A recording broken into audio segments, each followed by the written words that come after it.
సిద్దిపేట జిల్లా బెజ్జంకిలో మండల సిపిఎం సమావేశాన్ని నిర్వహించారు. ఈ సందర్భంగా వృద్ధులు, బీడీ కార్మికుల నుంచి చేయూత, కొత్త పింఛన్ల కోసం దరఖాస్తులు స్వీకరించాలని సిపిఎం మండల కార్యదర్శి తిప్పారపు శ్రీనివాస్ ప్రభుత్వాన్ని డిమాండ్ చేశారు.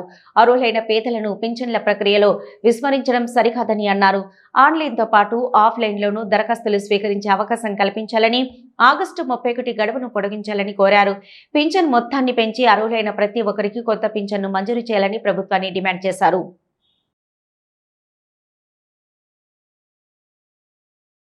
బీడీ కార్మికుల యొక్క దరఖాస్తులను ఆన్లైన్లో తీసుకోవడం లేదు.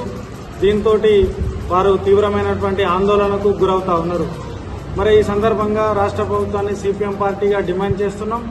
మరి వృద్ధాప్య పెన్షన్లు అట్లాగే బీడీ కార్మికుల యొక్క పెన్షన్లు కూడా వారి యొక్క దరఖాస్తులు కూడా తీసుకోవాలని సిపిఎం పార్టీ ప్రభుత్వాన్ని విజ్ఞప్తి చేస్తూ ఉన్నది. మరి ఈ కాంగ్రెస్ ప్రభుత్వము ఎన్నికల మేనిఫెస్టోలో చెప్పిన విధంగా